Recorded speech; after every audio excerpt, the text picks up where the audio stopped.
almost every game. She might have slipped through one, but we'll call that an outlier here, as it looks like Twisted Fate to start things off. Because you know what? If Hueba's going to have to get off to the races, Twisted Fate's a nice way to enable that. Yeah, Hueba needs support. He's the kind of player that gets a ton of support from the rest of his team. So far this makes sense, because you have the Twisted Fate. This is going to boost ahead whichever teammate you want to get gold, and you have the Camille, which is a solid lane answer to the Fiora. I expect this is going to be a Graves in the jungle.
Against something like a Corki, that's very effective. The Corki wants to have space to just run around and throw out auto attacks, and Camille Kha'Zix is going to make that all but impossible in these team fights. Yeah, feels like a bad time to be Luna this game.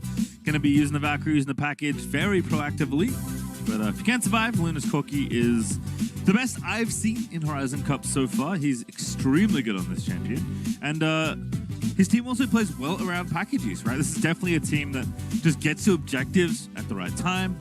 Their team play together. Their 5v5 is excellent. They are just a really cohesive unit is kind of my biggest takeaway with Rolster, which against a team like DKG, who have shown both individual prowess and good team fight and good late game, going to be a close one. Going to be a fun one here to open it up. Yeah, and we've got kind of two ways this game goes. First of all is the solo carry route.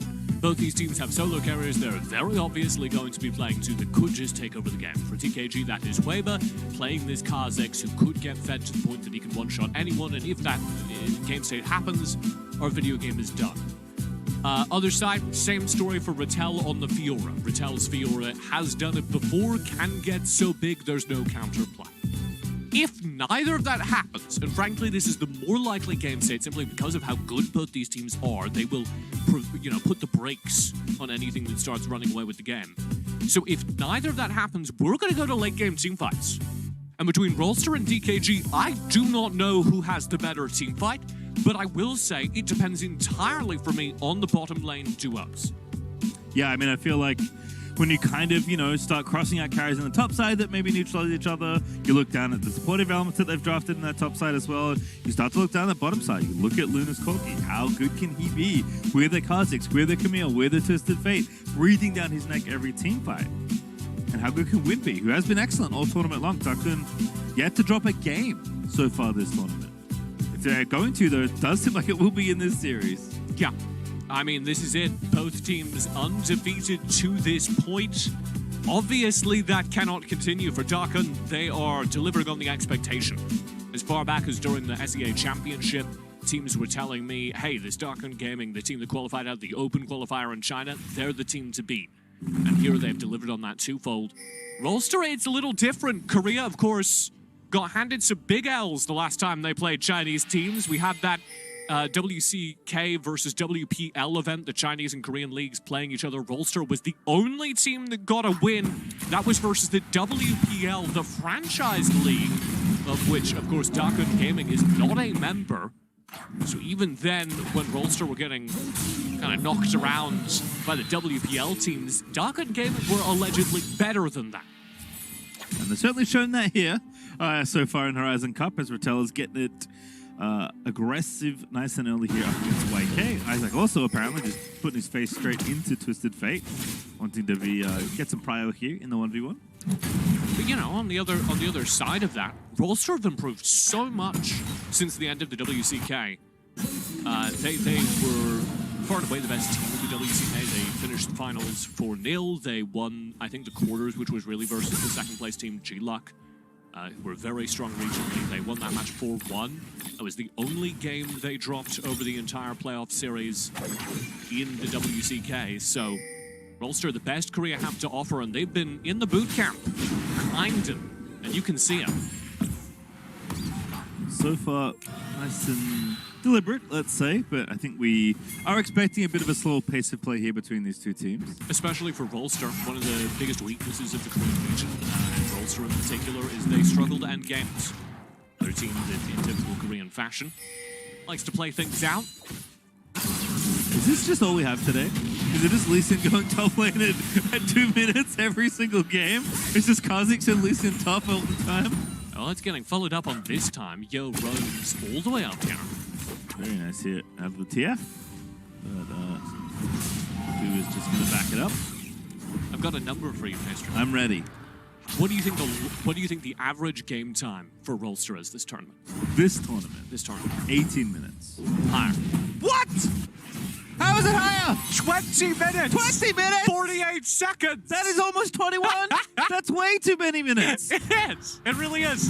Especially because Rolster win a lot of their games pretty quickly, but then they just don't end them. They just bathe in them for a bit. It's like a hot tub. You gotta sit in and enjoy it. That's Luna. He's on the clock because I'm still scared of don't win the game just yet. I gotta pad the numbers. We'll check the DPMs at the end of the tournament. We'll see if they're massively skewed. Yeah, farming the stats. Gotta make your trading card look as good as possible. Well, with so far, feeling happy here in the 2v2, as I think expected. Lucian Braum getting a bit more leverage there in that particular matchup. Top lane, which was the focus early for Rolster, as they do try and boost Ratela ahead. That's one of their primary drivers this game. Not much happened despite all that effort. YK down some gold. It's come out to about 200 after the wave did get shoved in against his turret. But they obviously didn't find the kill. It was well protected by Young. All right, well, for all the back and forth and kind of slowness of this, I can guarantee some fun in 30 seconds. I can't guarantee a team fight, but the teams are going to be looking for those objectives that are spawning in about 20 now. I'll hold you to that. This better be fun. They're going to do something. They might not fight each other. I did promise that. Here's the thing. Rolster are only ever going to go for a Rift Herald. That's like their thing. And I think Dakun might be okay trading that, because their big spike is in the mid game. You're waiting on second item for Yo. And so when your power spike is that close, I think the last thing you want to do is go for a full-on team fight. So they have warded it. Ward inside that Rift Herald pin here for DKG. That indicates they would like to skirmish around it at the very least. Of note as well, Quaver is a master PvE player as Isaac is just assassinated. Flash gold card! Here comes Yo. One last auto. Was enough. Does get the kill there, at least trades back. And Emo can now roam up here with Quaver and contest this Rift Herald. Yo is running back to this fight as fast as his little feet can carry him. Rotello getting aggressive. Oh, goodness. Salem just kicks out Quaver. Wants to try and make sure the Terror goes down. Alstar low, but there's the assassination. Rotello! He's trying to take out Quaver, but now he's got 1, 2, 3. He flashed out of there. He is going to go down. Will it force the flash out of Win, but he's still trying to make it happen. Does indeed go down, but Luna's going to get a kill on the back end of it all. As Rolster, I think, come out on top there. What an incredible team fight for Rolster. They get the Rift Herald in the midst of a positive traded team fight, and they are going to get the charge instantly spent. This is going to take the mid turret 5 minutes into game. That is a big win here for Rolster, up about 1,500 gold and counting as they'll reset and maybe think about running back for this dragon. It was so much fun, Julian. It was a lot of fun. I didn't lie to you. There you go. Not used to this. People keeping their promises.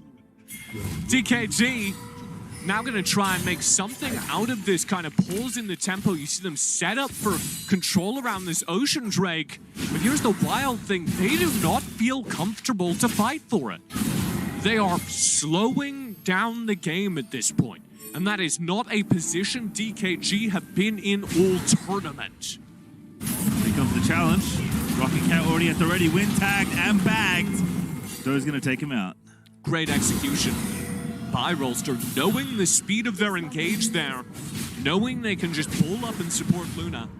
And we're at this point, I kind of teased this, Rattel is going to try and get as big as humanly possible, but in team fights, pay attention to where Luna is. Make sure Luna is kept alive. Salem's going to be the primary person responsible for that, but you also have so much CC on this team from Isaac and Doe that should be used defensively, because Luna, with 4 assists, with Essence Reaver already complete, is going to be a very big Corki, and he must be kept alive if Rolster are going to win these team fights.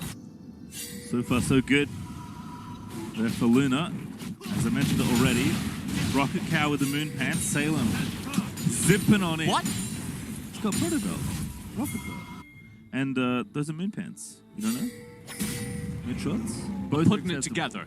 Right. Yeah. I would appreciate it if you said moon trousers. All right, we'll catch that next time. But I mean, you know, that is the go button, very much so, as Isaac has turned himself in a spot of bother. Emo hiding in the shrubbery is going to force him away and get the flash. Because pants go under trousers. Ah, that is true. Underwear, pants. Pressure up top here as Rolster really want to boost Rattel ahead again. That's their perceived condition. E3 going to be okay. Yoda's going to deflect them there with the red card. It's good enough. Holds up the red card. They got to get out of there before they're disqualified. Ooh, Luna gonna meet Quaver. Ooh, Quaver gonna get himself caught out there. Salem with a nice little combo. Q's gonna land there. Wow. Flash him back. Nice kick, as that's the kill for the cow. Nicely done, Salem. Getting a win for support players everywhere. And it'll be a turret picked up, a whole lot of that gold going into Rattel's pocket. This is really the perfect start to a game for Rolster. All the gold going where they need it. All right, let's watch this again in the Axe replay. It's Quaver just caught in his own jungle. Quaver chased out there and Doe sits on the resonating strike, knowing there's the mobility on the Kazakhs. Not afraid to get in behind that turret and scoop him out. And you know what? For all the good that Salem is doing for his fellow support players out there on the Rift, definitely, as you mentioned, the important thing is Rattel got gold. Got the tower there, opening up the map a little bit more.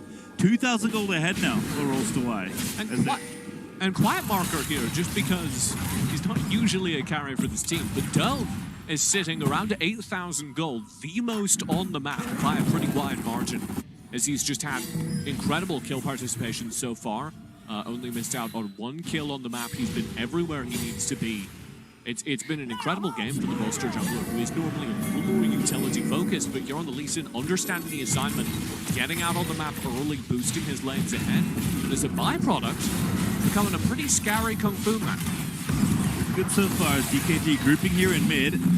Emo is going to push out Doe. As the Rift Herald's been started, DKG looking like they want to respond. The way you get in here is gold card. Yo needs to find onto ideally Luna Weaver walked up, Glacial Fissure onto 4. Salem, though, pretty tanky. Back in we go. 3-man pole, everybody piles in. And now Rattel on the top side is fighting off Weber, but the fight is won on the other side by Rolster. And Doe is just going to go for it. He can get that free kill. 2 kills to Doe as he cleans up the second one. Rift Herald did get stolen by Weber as he arrived in the backside of that fight and just assassinated poor Rattel. Watch this though, I flagged the gold card as being very important. This gold card did not result in DKG's fight win, and I'll show you instantly why. Boom onto Salem. Salem doesn't care. Heats the full color, goes in the opposite side, and the team fight's over. Headbutt pole runs. Ideally, that gold card finds value by allowing you to press forward. You can take out a carry with it if they're sitting and stunned. Then the supports need to play defense. But instead, it goes on to the support. The support soaks the damage, especially in Alistair mid-ult. And by the time the threat has ended, he still has full cooldowns. He's sitting, waiting for his controls to come back online. Second they do, easy combo. Goes at it again. Oh, what a Q. Not going to follow though. But again, the dragon is back up and Lost away, already ready to fight. The honey fruit ate the auto for the ward. That ward's still alive for DKG as a result. Betrayed by the delicious fruit, as dragon is going to be there. There's no contest here for DKG. Drake does go over to Rolster despite the honey fruit taking an auto for the ward. And DKG, yeah, they can't contest at this point. Kind of their only path into these games, mid-game team fights. Isaac, stunned. There it is. That's big damage. Dodo coming back in, and they're going to try and get the kill. Camille almost dead after the ultimatum. And Weber's diving back in to try and get the resputs. The Kha'Zix can't do anything. There's the stun out of Salem. No follow-up, though.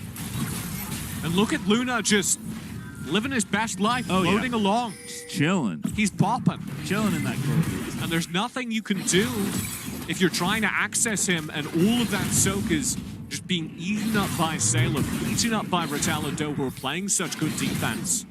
I will say you saw the opposite angle of that. What happens when Doe lands a gold card onto an ideal target there is the Rolster squad had to immediately respond the second that the gold card landed onto Doe. Unfortunately, nothing came of it because the rest of the fight went awry.